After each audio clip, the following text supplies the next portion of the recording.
It's a mystery that baffled cops in San Diego for more than a decade. Adorable 2-year-old Jahi Turner goes missing.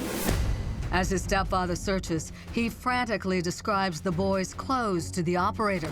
Long blue, like a jumpsuit pants, like an overall jumper. Tieray Jones, now 37 years old, says he was with his toddler stepson playing at a nearby park. I'm not at the park right now. I'm walking back to the park right now. I was walking but when you came. But he went to a vending machine to buy a drink for the boy, and when he returned, Jahi had vanished. When you came back, did you see any of the kids still there? Jahi's mother, Tamika, a Navy sailor, was at sea when she left her son in the care of Tieray. A desperate search was soon underway. From that first call, I never lost hope. We would either find Jahi alive or bring his killer to justice. Police and hundreds of volunteers spent weeks looking for the little boy in canyons and neighborhoods in the area, even sifting through thousands of pounds of trash at a landfill. But Jahi's body was never found. His mother, Tamika, and Tieray standing together at a candlelight vigil for little Jahi. We just want to tell whoever the person that has our son, if you could just drop him off at a safe place so that someone, that's caring can bring him home to us.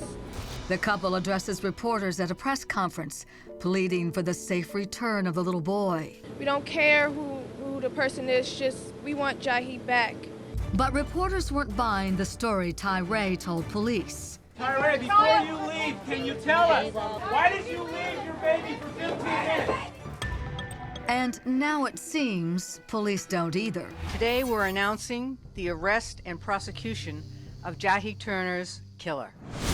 Astonishingly, 14 and a half years later, a break in one of San Diego's most high-profile cold cases. A suspect is finally under arrest, and it's a shocker.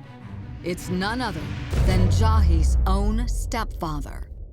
A warrant was issued for the arrest of Jahi's stepfather, 37-year-old Tieray Jones. It confirms their worst fear that Jahi is in fact dead, but they are happy that they are finally going to get justice and resolution. Investigators say they have unearthed disturbing evidence, not at the park, but at the very home where Jahi lived with his parents. Placard one was a wet box, and it had some clothing inside, some Winnie the Pooh bib overalls. And there's much more. Jahi's fingerprints were never found on any play equipment at the park.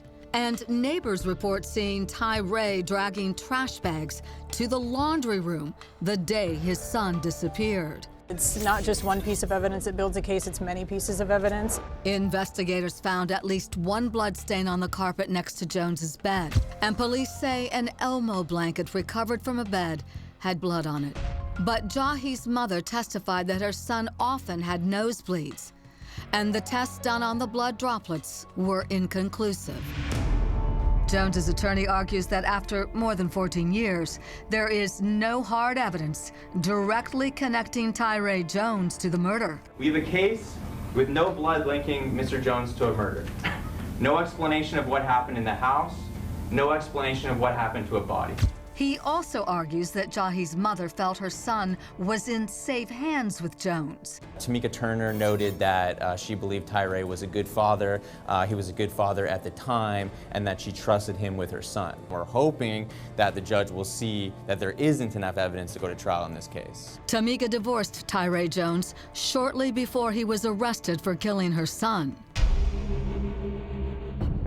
In a preliminary hearing, prosecutors told the judge Tieray did it out of anger because the 2-year-old had wet the bed, showing in court that he wrote about his frustrations in a journal he kept with his wife.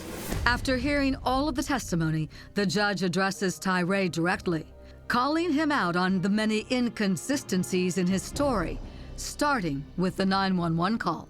It did not happen the way he said it happened. The evidence in this court's mind is compelling for purposes of this hearing that Jahi died at the hand of Mr. Jones.